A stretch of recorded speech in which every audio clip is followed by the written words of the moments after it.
France Bleu Lorraine craque pour l'émission Sur ma route, sur Moselle TV et Vosges Télévisions. France Bleu, votre radio en Lorraine.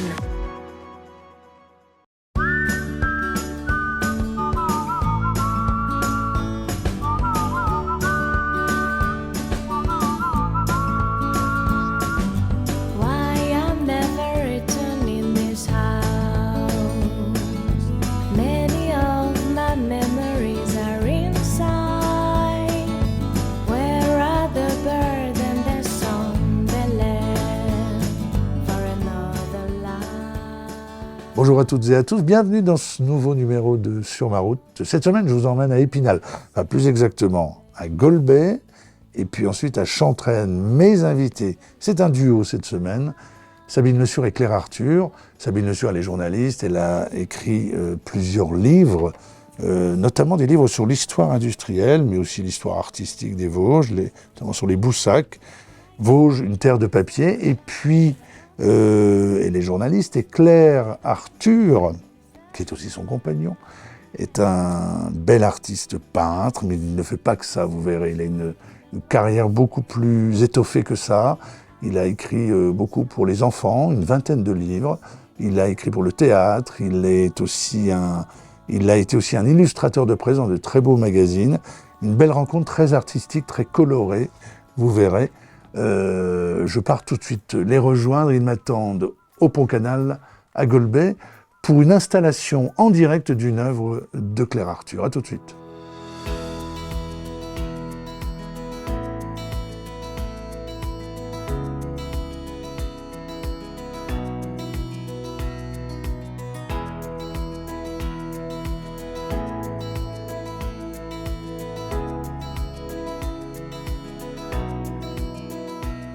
Bonjour.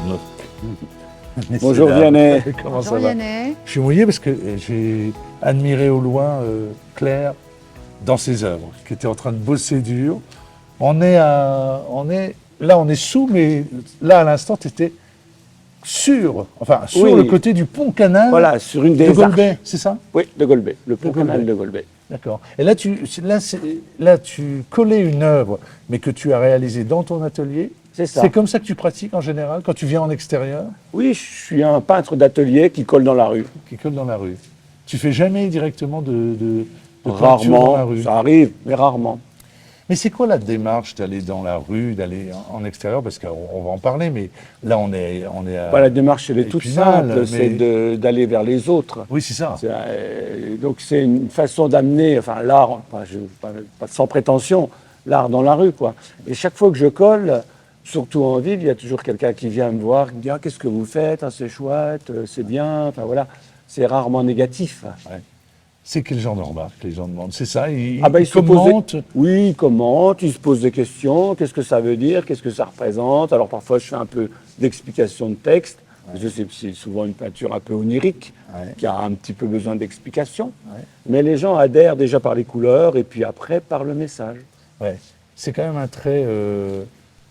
je ne veux pas dire commun à toutes tes œuvres, mais il y a de la couleur quand même très, très, très, très souvent, de la couleur vive. Oui, et puis ça raconte, c'est toujours une histoire. Oui, toujours une histoire. Là, par exemple, c'est quelle histoire? C'est ce qui nous touche en ce moment, c'est-à-dire tout ce que nous vivons, certains peuples plus que d'autres. Donc c'est plus des messages de paix, quoi. C'est fait représenter un enfant qui a des oiseaux dans la tête, qui sont symboles de la paix. Et voilà, j'utilise beaucoup l'oiseau comme symbole de la paix, c'est pas le premier. Hein. Mais c'est une façon de militer. C'est pas... Oui, petitement. Oui, c'est une façon comme une autre. C'est un petit investissement par rapport à ce que d'autres font, oui. Claire qui est artiste, Sabine qui l'est aussi à sa manière dans l'écriture, même si elle ne va pas vouloir que je dise ça. On dit souvent, alors je ne sais pas si c'est vrai ou pas vrai, que les artistes ont une sensibilité plus forte, etc. Quand vous subissez toutes ces... Alors toi en plus qui es journaliste en plus, quand vous subissez toute cette actu qui est quand même d'une brutalité presque pas inédite, parce que dans l'histoire on a d'autres exemples, mais pour notre génération elle est quasi inédite. Comment vous recevez tout ça De plein fouet, comme tout le monde. Hein. On peut Oui, pas... comme tout le monde. Donc, il y a Voilà, pas finalement, non, il n'y a pas... Alors nous, journalistes, on le traduit en mots, on essaye de vulgariser. Hein. C'est pas à toi que je vais apprendre ça, c'est dire ce qui se passe, raconter l'histoire au présent, finalement, ce qui se passe autour de nous. Et puis finalement, on est assez complémentaire avec Claire, parce que lui, il va le traduire, mais à travers le visuel, l'esthétique, le dessin, la couleur. Pas toujours la couleur, parce que bien sûr, le monde appelle aussi parfois à beaucoup de noirceur. Donc, il utilise aussi parfois du noir. Et d'ailleurs, les gens sont étonnés parce qu'a priori, quand on découvre l'œuvre de Claire Arthur, on entend souvent les réflexions, notamment dans la rue, c'est chouette, c'est coloré, j'adore ce qu'il fait, c'est coloré. Et puis, quand on passe à la deuxième lecture, parce qu'il y a toujours un deuxième, troisième, voire quatrième sens chez Claire Arthur, et on s'aperçoit qu'il sublime peut-être les douleurs, le chaos du monde, c'est ça, à travers des choses très métaphoriques. Ce sont des images du monde. Il les transforme et il en fait un message peut-être beaucoup plus poétique, pour qu'on puisse peut-être le vivre toutes autrement. les douleurs, les affres du monde, tout est transformé quand même d'une façon. Et ça, finalement, ce qui est intéressant, c'est que ça suscite une réflexion. C'est ça aussi l'objectif des artistes. Sans s'apesantir, parce que j'essaie plutôt de percevoir une partie de l'âme humaine qui est pas qui est complexe, toute rose, qui est complexe, qui est faite à la fois de chaos, de bonheur, d'éclaircies, d'orages, de jours de printemps, voilà, tout ça. J'essaie de percevoir ça. Mais Claire, quand tu disais tout à l'heure, je viens ici, par exemple, on est là, mais il y a eu plein d'autres exemples, on va en parler. Quand tu viens en extérieur pour la rencontre, mais tu viens aussi en extérieur parce que les formats sont peut-être pas les mêmes aussi. Tu aimes travailler sur les grands formats ? Oui, de toute façon, oui, j'aime le grand format parce que j'adore, notamment dans les expositions, scénographier l'espace. C'est-à-dire que le public déambule à travers d'énormes pans de papier, les amener petit à petit dans un univers. Et je disais, alors là on est dans les Vosges, mais tu as fait quasiment sur toute la planète, dans des endroits très surprenants, tu as fait ce genre d'œuvre. Oui. Est-ce que la façon de recevoir ces œuvres-là sont les mêmes finalement partout ? Ouais, c'est ça. Ouais. C'est ce que je me dis souvent quand je travaille beaucoup avec les enfants. Hein. Eh bien, il n'y a pas de différence, quoi. Mais on va le dire quand même. Alors, il y a par exemple New York, il y a par exemple...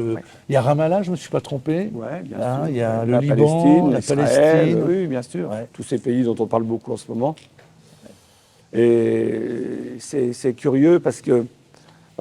juste une petite parenthèse sur Israël et la Palestine. Ce sont deux peuples très semblables, au fond. Bien sûr. Avec une culture assez proche, des croyances assez proches, des habitudes de vie assez proches, une nourriture assez proche. Et on ne comprend pas, on a du mal à comprendre qu'ils ne soient pas les frères qui devraient être. Et j'allais ajouter à ce que tu dis, une majorité d'entre eux qui vivent très pacifiquement ensemble. C'est ça qui est le plus surprenant. Et ça nous échappe. Voilà. Mais l'art est universel, finalement. Oui, c'est ça, c'est ce que dit Claire. On est des grands voyageurs et c'est bien d'aller porter peut-être ailleurs nos messages, ces messages, pour aller à la rencontre de la population. Et c'est en ça que le dessin apporte beaucoup. Autant le journalisme, moi, je n'écris pas dans toutes les langues, donc c'est pas possible. Je ne peux pas toucher les gens de la même manière. Mais Claire va pouvoir les toucher avec ses dessins. Les gens s'arrêtent dans la rue. Si on ne se comprend pas par les mots, on se comprend par les mains, finalement. Oui, ça arrive que, je me souviens, on traversait le Nil, je dessinais dans un carnet, les gens sont venus me voir, et après le carnet est passé de main en main, je leur ai fait dessiner un poulet. Et tout le monde dessinait JJ, poulet, et c'était drôle. Mais vous travaillez beaucoup, alors on va en reparler puisqu'on va aller chez vous là tout à l'heure. Vous travaillez, on peut le dire, vous êtes un couple. Il n'y a rien de secret, hein, parce que je ne veux pas jouer à Voici non plus. C'est un couple, mais c'est aussi un duo dans le travail, c'est-à-dire que vous commentez. On voyage beaucoup. On voyage beaucoup. On a des carnets communs de voyage justement, où on réagit par rapport, souvent de façon assez basique, par rapport à ce qu'on voit. Parfois par rapport à ce qu'on ressent. Et on se complète. C'est-à-dire, moi, je commence un dessin, et puis Sabine va le mettre en couleur, etc. Je ne suis pas une grande dessinatrice, faut l'avouer. Oui, mais vous avez... J'ai appris au contact de Claire à m'immerger. Je m'y suis mise, effectivement, au carnet de dessin. Il m'a convertie. et ça me change de l'écriture. Effectivement, ça m'apporte autre chose. Ça me permet de m'évader, de créer. Mais c'est clair qu'il y a toujours le maître du temps et du jeu. Elle y tient, ça. Hein. Elle y tient. Oui, mais si, c'est vrai. dès qu'on a un moment, on se pose et on regarde. Et on regarde le monde. Ce que fait l'autre. Voilà, et ce Et que fait c'est une l'autre. façon aussi d'être ensemble. Oui. Avec un regard objectif, toujours. Pas forcément. Pas forcément. C'est notre ressenti à nous, finalement. Parfois c'est moqueur aussi, hein, tout n'est pas... Parfois on est un petit peu incisif aussi, hein, tout n'est pas... C'est nos albums photos à nous, personnels. On le fait à travers le dessin. On colle des petits tickets de métro, des petits tickets de musée, des photos, des souvenirs, carnet de voyage, des notes, voilà. Et... Mais quand je regarde, Claire, ton parcours, alors là, on a vu peintre, j'ajoute colleur, peintre, tu as écrit pour le théâtre, tu as écrit beaucoup de livres, on va en reparler, pour les enfants, tu as été illustrateur de presse. Il y a une gamme très large en fait. Est-ce qu'il y en a que tu privilégies? Est-ce que c'est une hésitation entre les uns et les autres, si bien que tu navigues un peu? Longtemps on m'a posé cette question, ce que je préférais entre le dessin, l'écriture, le théâtre, etc. Maintenant que beaucoup de temps a passé, je me focalise essentiellement sur le dessin et moins sur l'écriture. C'est vrai qu'il me semble que le dessin est peut-être ma priorité en ce moment. Ouais. Je me rappelle que je tenais un journal, pendant 15-20 ans, je tenais chaque matin un journal écrit. Ouais. Ce que je ne fais plus maintenant, ce sont des notes dessinées. Ah oui, d'accord. On va aller faire un tour chez vous. Alors, Claire, il est spinalien. Oui. Mais toi, tu es une ch'ti. Oui. Arrivée à Épinal. Oui, arrivée dans les Vosges il y a plus de 20 ans. Je suis naturalisée maintenant. Ouais. J'ai la carte de séjour. Oui, c'est la carte de séjour. Mais effectivement, mes racines sont plutôt du côté du Nord et de la Flandre. Ouais. La Flandre, je les revendique parce que j'aime bien l'idée d'être de plusieurs cultures. Mais dis-moi, on dit souvent, moi j'entends souvent dire ça, les gens du Nord et les gens des Vosges ou de la Lorraine se ressemblent. C'est vrai ça, toi tu peux juger? Non. Peut-être sur le fond, c'est-à-dire qu'ils ont grand cœur, mais les gens du Nord sont plus peut-être expansifs, joviaux, ouverts. Les gens de l'Est ont... Comme les Belges peut-être. Oui, voilà. Il y a ce côté familier.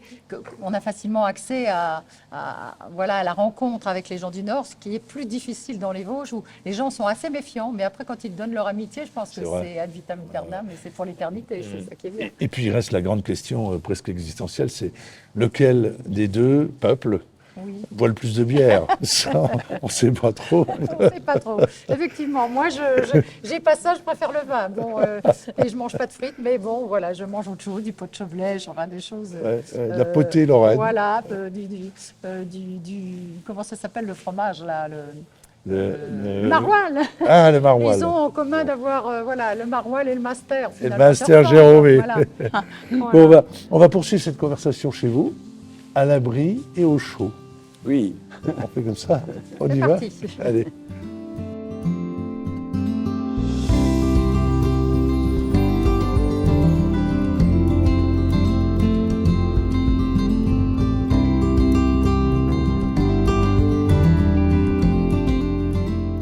Bon, nous voilà. Oui. C'est là que tu travailles, entre autres.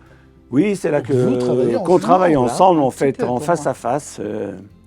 Voilà, on est bien tous les deux, chacun sa petite... Parfois on met un mur quand ça va pas trop. Mais... Non, parce que quand même, Claire, je vais poser la même question à Sabine.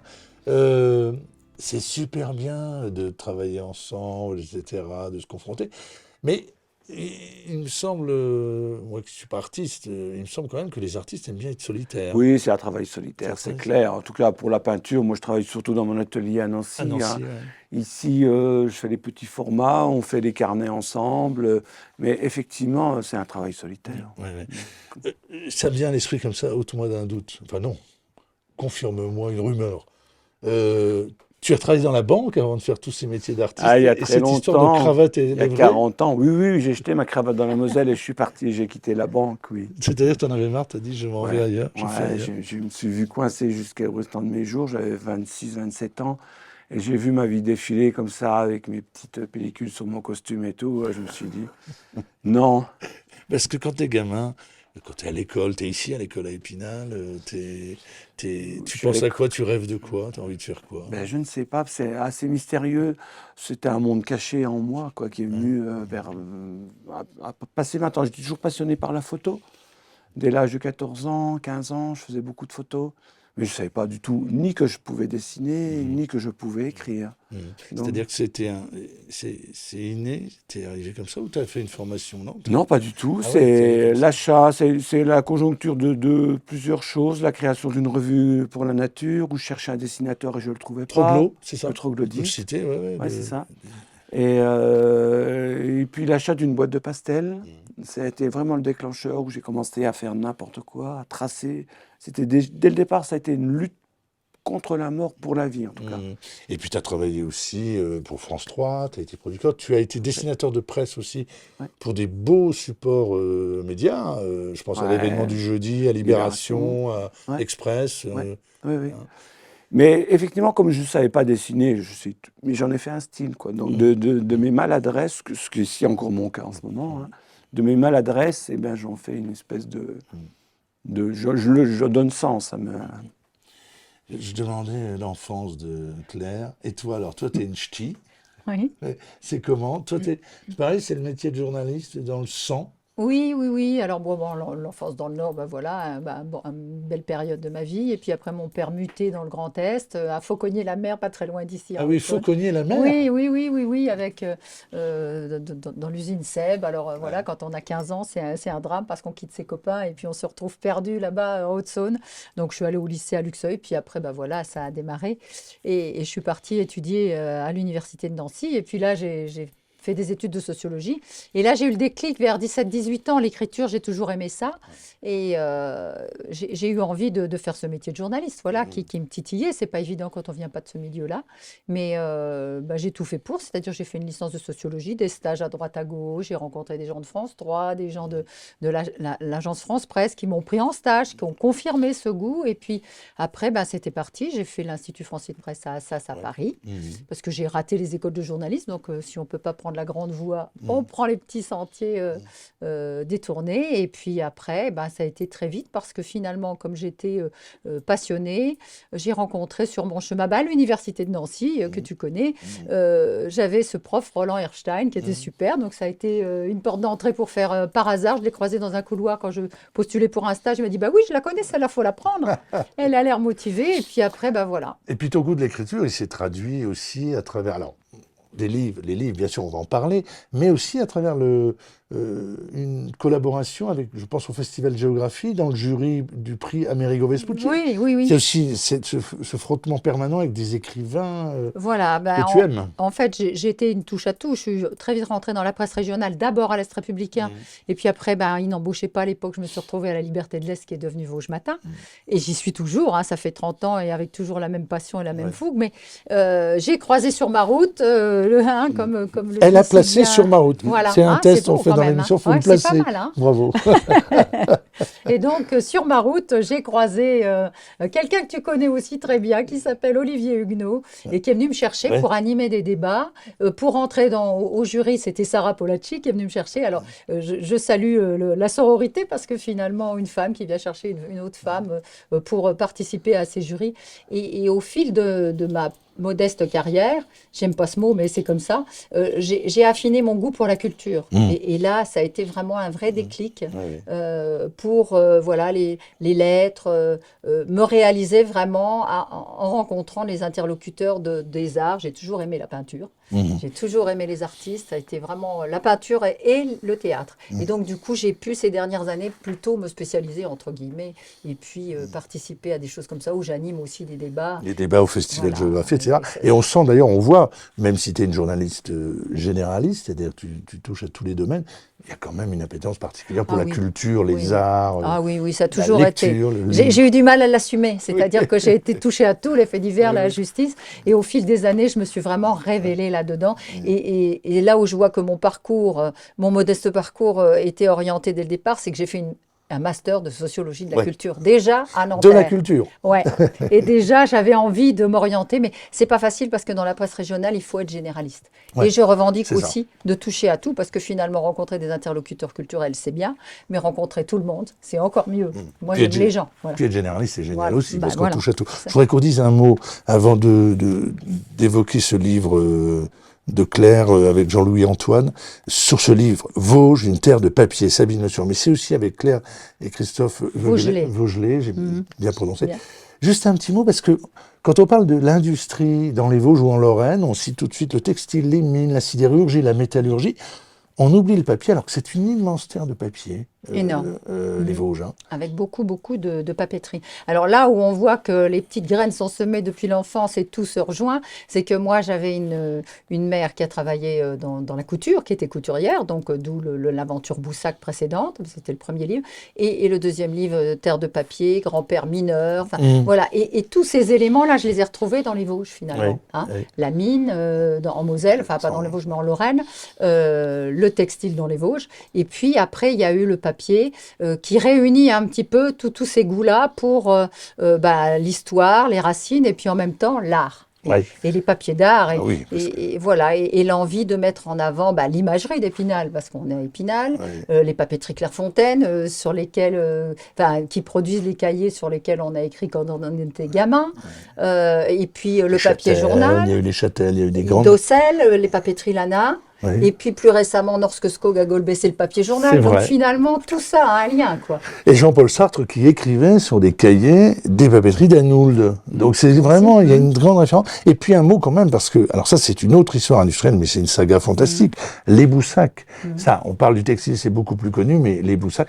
Juste, je te soumets une réflexion. Je suis allé traîner dans la vallée du Rabodeau il y a pas longtemps pour France Bleu et j'ai entendu des gens qui me disaient Boussac, c'était la belle époque. C'est ça qui m'a attirée également. C'est pourquoi parce que j'ai assisté en tant que journaliste à la fermeture des derniers bastions Boussac à Nomexy dans les années 2000. Et ça m'a touchée de voir ces gens qui avaient envie que leur histoire ne s'éteigne pas avec la fermeture des usines. Donc la collecte de mémoire, c'est aussi ça le métier de journaliste finalement.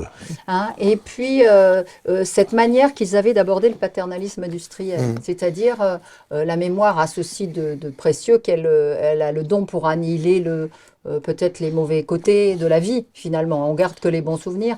Et eux, ils regardaient le paternalisme comme la belle époque. Comme les bons moments, parce que de la crèche au cercueil, tout était fourni, les clubs de sport, les clubs de théâtre, les crèches, les machines à laver. Les premières machines à laver en France sont arrivées chez les Boussac à Nomexy. Donc eux, ils regardaient le paternalisme industriel comme quelque chose de précieux. Et ce livre-là, elle leur est dédié et en même temps raconte cette histoire-là, ce paternalisme social à visage humain, comme je dis, qui n'était pas religieux, contrairement au paternalisme de certaines régions, comme en Moselle, c'était plus tourné autour de l'église, quoi. Moi, j'aimais bien ce côté laïque.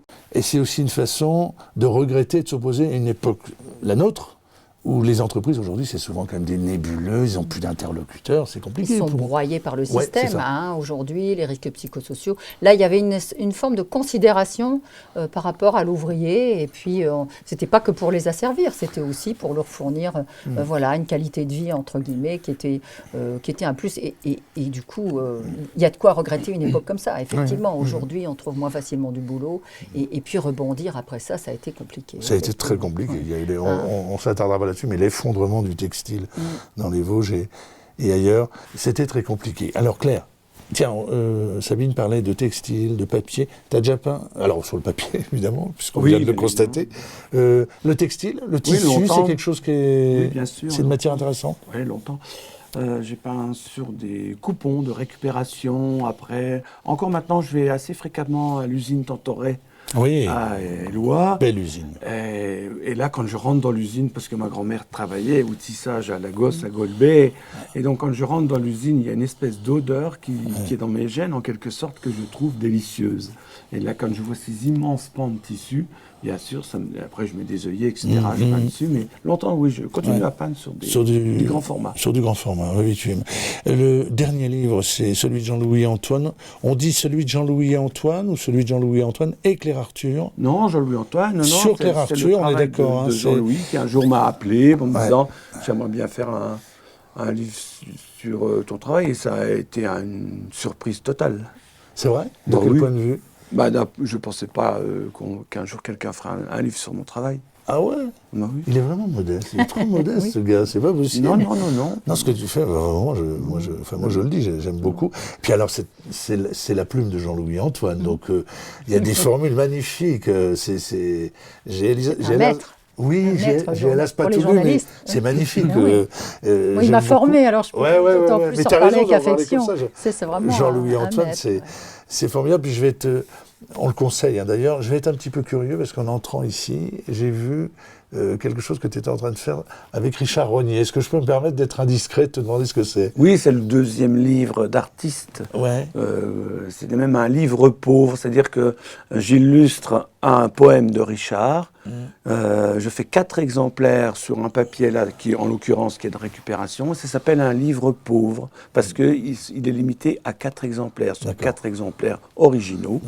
Qui l'un va être déposé à la BMI et les 3 autres sont pour à la fois Richard, Samine et pour moi. BMI, bibliothèque municipale, intercommunale, c'est voilà, ça? c'est ça. La J'y suis- BMI Médiathèque d'Épinal. intercommunale, Très belle bibliothèque. Épinal Goldberg. Très très belle bibliothèque.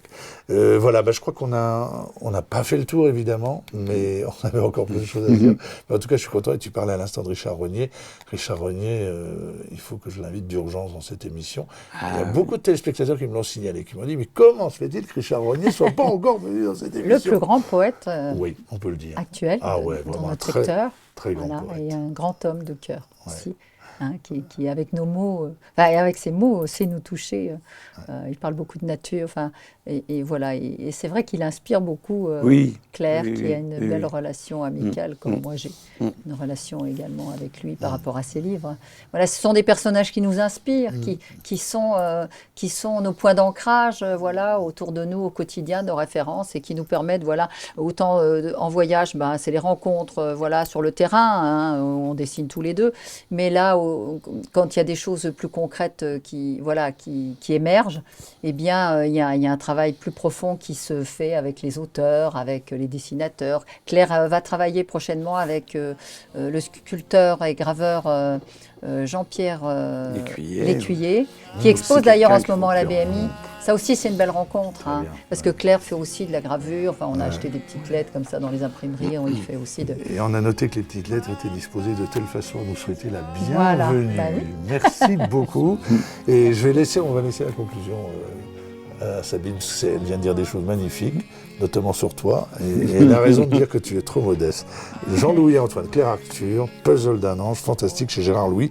Et puis les livres de Sabine Le Sceau qui sont superbes.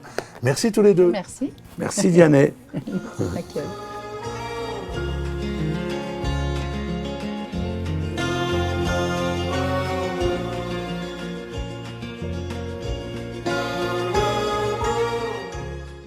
France Bleu Lorraine craque pour l'émission Sur ma route sur Moselle TV et Vosges Télévisions. France Bleu, votre radio en Lorraine.